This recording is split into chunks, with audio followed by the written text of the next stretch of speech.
Di awal abad ke-20, di kota London yang sibuk dengan perdagangan dan inovasi, seorang pemuda asal Jerman bernama Hans Wilsdorf memiliki mimpi besar. Saat itu, jam tangan masih dianggap kurang praktis, orang lebih percaya pada jam saku yang besar dan berat.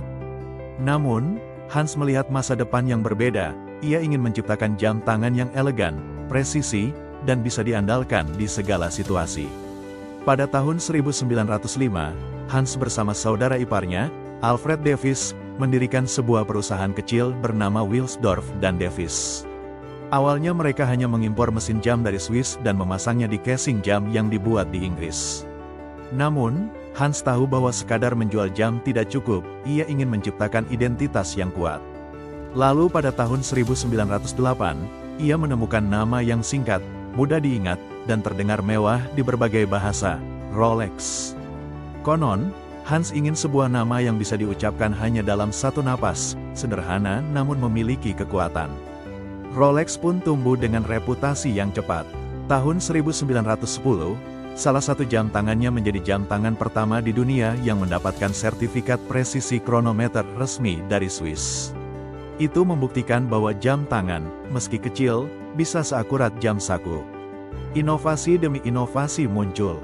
Tahun 1926, Rolex memperkenalkan Oyster, jam tangan pertama yang benar-benar tahan air dan debu. Kisah ini semakin melegenda ketika seorang perenang perempuan bernama Mercedes Gleitze menyeberangi Selat Inggris sambil mengenakan Rolex Oyster. Setelah lebih dari 10 jam berenang, jam itu masih bekerja dengan sempurna. Sejak saat itu, Rolex menjadi simbol ketangguhan, kemewahan, dan prestise. Dari Gunung Everest hingga dasar laut terdalam, Rolex selalu hadir sebagai saksi pencapaian manusia. Lebih dari sekadar jam, Rolex menjadi ikon perjalanan, ketekunan, dan mimpi yang diwujudkan. Mau aku lanjutkan dengan cerita perjalanan Rolex di dunia olahraga, eksplorasi, dan kemewahan sampai dikenal sebagai brand paling prestisius sekarang. Anda bilang, lanjutkan. ChatGPT bilang, baik, kita lanjutkan kisah perjalanan Rolex setelah lahirnya Oyster. Setelah sukses dengan Oyster, Hans Wilsdorf tidak berhenti berinovasi.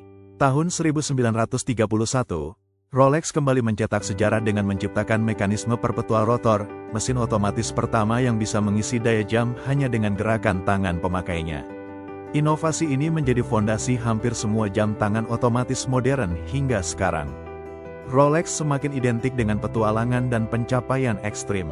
Pada tahun 1953, saat tim ekspedisi Sir Edmund Hillary dan Tenzing Norgay berhasil menaklukkan puncak Gunung Everest, mereka mengenakan Rolex Oyster Perpetual. Keberhasilan itu menguatkan reputasi Rolex sebagai jam yang bisa bertahan di kondisi paling ekstrim di bumi. Di tahun yang sama, Rolex memperkenalkan Submariner, jam tangan pertama yang benar-benar bisa menyelam hingga kedalaman 100 meter. Submariner menjadi legenda di dunia penyelam, bahkan hingga kini masih dianggap ikon jam tangan selam terbaik. Kemudian lahirlah berbagai model revolusioner. GMT Master, 1955, dibuat untuk para pilot Pan Am yang harus melintasi banyak zona waktu. Day-Date, 1956, jam pertama yang menampilkan tanggal dan hari lengkap, bahkan menjadi jam tangan favorit banyak presiden dunia, hingga mendapat julukan President's Watch. Cosmograph Daytona, 1963, lahir untuk dunia balap mobil, kemudian melegenda saat aktor sekaligus pembalap Paul Newman mengenakannya. Rolex juga ikut serta dalam ekspedisi laut terdalam. Tahun 1960, sebuah Rolex Deep Sea Special diikatkan pada kapal selam Batis Cape Trieste yang menyelam ke Palung Mariana, kedalaman hampir 11.000 meter.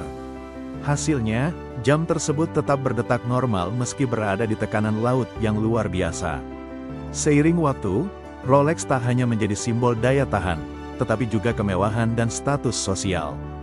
Banyak tokoh dunia, dari Winston Churchill, Martin Luther King, hingga selebriti Hollywood, memakai Rolex sebagai tanda pencapaian hidup.